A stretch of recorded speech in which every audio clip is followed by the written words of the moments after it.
feel right. You're not loose and you ain't tight.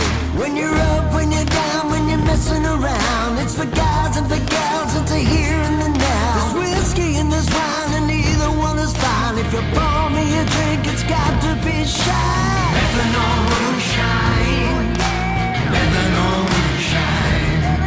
Everybody gonna have a good time. Methanol moonshine.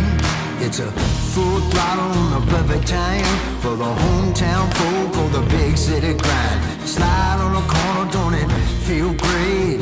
Like a winner on the home straight. When you're up, when you're down, when you're messing around, it's for guys and for gals, it's a here and the now. There's whiskey and there's wine and either one is fine. If you pour me a drink, it's got to be shine. Methanol moonshine, methanol moonshine. Everybody gonna have a good time. Methanol moonshine, methanol moonshine, methanol moonshine. Everybody gonna have a good time. Methanol moonshine.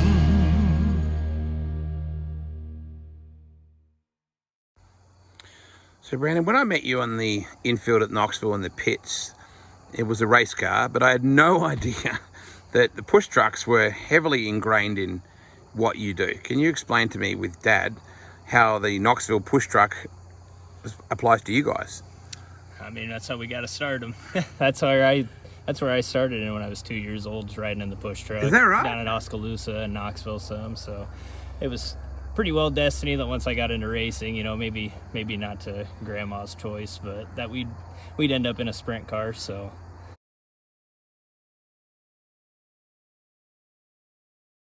Grandma and Grandpa are over here, and over on this side, who have I got on this side? now we got my Uncle Greg Yep. and my cousin Justin there. So there's like, all right, you guys can all come over here now. I've got your push trucks involved in here. You can all come in nice and close. So Doug, this is your whole life. Has been since I was little. Going to the stands with Mom while my dad was working on a pit crew with my cousin Randy Smith. Yeah. So that goes back a long ways. Yeah. I can't remember how old I was the first time we were actually in the stands, me and Greg. And then Dad moved to being a push truck driver. Yep. And then once I turned 17, I hadn't graduated high school. That's when I started pushing. Yep. And I still push whenever Brandon's not racing. I still push. So I've been at it for almost 40 years. Holy cow. And They've got it bad, Brandon. something like that. This whole family. So how many years have you been doing it? 34. 34 I years. started as a senior in high school. Wow. I just turned 53. Yikes. And how long have you been doing it? About 9 years. Okay. So you obviously did it to pick up chicks. Yeah. Or to push chicks. Oh, yeah. Yeah, wow. And so you started this in what year? Did you start when you were crewing with Randy and all that sort of stuff? Well, I crewed for Randy's dad, Hank. Yep. He was my brother-in-law. Yep. And then after he lost an arm racing, Randy started driving. He was driving, and I started pitting for him. And then we did snow removal, me and the boys. Yep. and their buddies. And a guy down there at Knoxville knew that I had trucks, so he asked me if I'd like to start pushing because a lot of the guys weren't showing up. So I started pushing and started taking trucks down, and we've been supplying 3 and 4 trucks for, well, almost 40 years with Doug. I started pushing, I think, as 79 or 80. Yep. And then I've been pushing ever since. I do snow plowing in the winter and push snow there. So push snow during the winter and push sprint cars during the summer. Yeah. Wow, that's quite an incredible story. And of course, I didn't know any of this when I bumped into you guys and that you guys were so connected. Do you still push occasionally? I've actually never pushed. I've been any Saturday that they've been pushing, I was racing. So ever You're a since I smart was man. about 5 years old. Yeah, wow. Holy cow. Your own vehicles you push with. I think that's what a lot of people don't realize that. Oh, yeah. You know, this is and you pack. You know, like what kind of cost would you think there's involved in your diesel or your gas and your transmissions and? Oh, you can go through on just a regular night. You can go through a half a tank of fuel just packing and pushing. Yeah, wow. Through the night. It's about a half a tank of fuel. You know, obviously, when you get rain, there's been nights where we've run them almost dry and then run across the street to Casey's. Really? To fill them up and start over again to get the track ready. Just depends on how long they want to take to try to get the track ready or not. Boy, I bet Casey's love it when you take a It's push truck absolutely caked in mud It and. is a muddy mess in their parking lot. I can't imagine being the guy that has to go out. I don't even like cleaning it up out of my own driveway, so Yeah. I can't imagine cleaning up after that many trucks in parking lot. Brandon, how long have you been racing sprint cars and in what classes? Sprint cars have been racing for 7 years, and Okay. I've pretty well been in the 305s Yep. this whole time. Well, until it went to the Pro Sprint engines here. But started at the fairgrounds that last year, Yep. that before they closed, and then that's when we changed gears and went to Knoxville, got ourselves a pace engine. So Yeah, wow. And what's that like? The pro sprint category is growing and growing. I would say so. Yeah, it had its moments where it was kind of up and then down, and then everybody wasn't too sure about it. But I think it's a great engine, especially for anybody trying to get into it. Just the cost effectiveness and just being able to race a sprint car at Knoxville, The is huge. longevity alone. Yeah, okay. You're getting 12 nights out of a 410 before it has to be freshened. You're getting 24 nights probably out of a 360. Yep. The engine in this car went to get freshened up, and it had 52 nights on it before we had it freshened, and he ran second the night before we pulled it.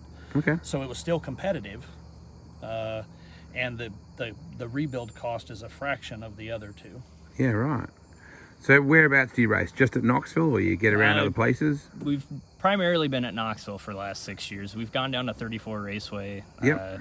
Did once last year, and then we went down there a few times. I actually found my first feature win down there this year in a sprint car. So, Nice. And then we went back there the following weekend and won it again from ninth. So other than Knoxville, 34 Raceway has been the only place that they've allowed us to run these engines. So Okay. yeah, just those two. So tell me about Indianola, because a lot of Aussies and a lot of tourists that come and stay in Des Moines and go to Knoxville would not even know that this place exists, right? Because you just roll down the interstate or down the highway and you don't even see this place. How many people are in Indianola? 15,000. I would say 15. Yeah, okay. So it's a pretty decent, so double the size of Knoxville. Yeah, and it's growing. They're adding more businesses and spreading out a little bit more. So it seems like every year. Yeah, the square is beautiful. I've been in there. There's a couple of good little bars I've just seen them.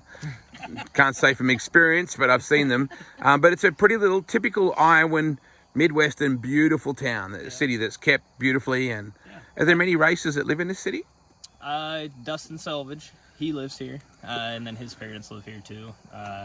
Johnny Anderson, Okay. he used to live here in town. I think he moved to Newton, but his body shop is on the west side of town here. Okay. So as far as sprint car drivers, those are the only two that I know of. Dwight Snodgrass lives there. Okay. He used to drive. So there's a few. Yeah. And you're only about 10 or 15 minutes from Des Moines. About 12 to 15 minutes south. It's kind of surprised me. Car looks beautiful, mate. Tell me about the inspiration for the paint scheme, because you did a vice grip car as well, right? You did a Trostle tribute car. Did a throwback car for Paul Wilson, one of our main sponsors. Yeah. His grandfather's Bob Trostle. So we wanted to do a kind of a thank you car for him for sponsoring us for so long. As far as this scheme, I just really like red, black, and white, so threw a little gold on there to make her look a little I like the classier. gold. To be honest with you, I love the old school number, and I'm sure that there's a purpose in that, because these guys seem like they're old school. It's just a guess. They seem old school to me, Brandon. Well, the number was my idea, so Yeah. I'm a pretty simple guy. My dad's our graphic guy, and I think we butt heads on how extravagant we want it to look, but I think we kind of came to agreement that this one was a really good paint scheme and decided to run with it. Can somebody young grab that piece of lumber over there with a really cool logo on it because I want to show what Dad did. So you do a bit of 3D printing and stuff like that? Not 3D printing, but I do laser engraving. I have a plasma table. My main side business is vinyl graphics. Yep. And we do some sublimation printing, Yeah, cool. different things. This would make a really good wheel center, don't you think? Yeah. How good would that look for a wheel center, mate? Heck Yeah. yeah. Can you make stuff like that? Can you print Absolutely. on stuff like that? Anything the laser won't cut metal, but it'll engrave. If you've got something metal that's powder coated or painted, Yep. it will actually burn the paint off in the design. Wow. So there's really not much that it won't engrave. Marble, ceramic tile, the tumblers and cups and stuff like that, and then of course the wood. Yeah. Very neat machine. Yeah, absolutely. And it will cut wood. So I can do all kinds of little cutouts and shapes and Yeah, it's stuff. super cool. So is the season done for you then? Obviously Knoxville finished its season. Do you do anything else? Nope, it's pretty much just winterize and kind of game plan. And then snow plowing. And stuff like That's going to start soon, isn't it? It's going to start getting snowy here soon. Probably before long. I'll be long gone when that happens. You might note I only appear, I'm a little bit like a hibernation, like a bear. I'll only come out when the weather is warm. It's an amazing story you guys have. Thank you so much for letting me be part of this. It's this super cool place. Like this property that we're at has some really amazing A stuff. friend of mine, his name's Gary Phillips. Yeah. I've done some other work for him. I've lettered some trucks for the business that he works at. And so I got kind of hooked up with him. He's had me make him some fire pits and Yeah. different things. And so I saw all the stuff that he had down Yeah. there. And when you said you wanted to do the photo shoot, I thought, this I is know perfect. exactly the place. Yeah. I appreciate all your time so much. It's good to finally meet you guys and hang out a little bit because, it gets a little hectic in the pits at Knoxville. But it's wonderful to see you guys. Good luck next season. And I'm looking forward to seeing the 71 car and that really cool tailgate on the back of your truck as well, which celebrates that Bob Trostle and Steve Kinzer amalgamation in 80. Was it 82? 80. 80. Wow. Yeah, but 42 we did- years ago now. 43 when years we ago. did that car and the tailgate and the truck that I pull the trailer with also has another picture on there. But that was all done in 2020, which would have been the 40th anniversary. Yeah. And then COVID kind of put a damper on that. Yeah, it did. So we went ahead and we actually ran the car with that design and number a second year. Yeah, cool. Just to kind of, because we didn't. Yeah, didn't get a we full didn't- year. Yeah, we didn't really feel like we had finished what we had started there. Yeah. So it was kind of a cool deal. We really appreciate Paul's help, and it was a cool deal because that was Kinzer's first win. Yeah. Bob Trostle's win with Steve in the car. So the whole thing just really worked out well. It's just too bad that COVID kind of put a damper Well, on it. importantly, the world is kind of back to normal now. Thank you, boys, for all your messing around, all your backing up and pushing forward and all that cool stuff. It's good to catch up with you. I'll see you next season, eh? Absolutely. How good is that? Pretty clever. Even though he's old school, he's kind of new school cool. Yeah. Got the best of both worlds with that old boy, haven't you? Absolutely.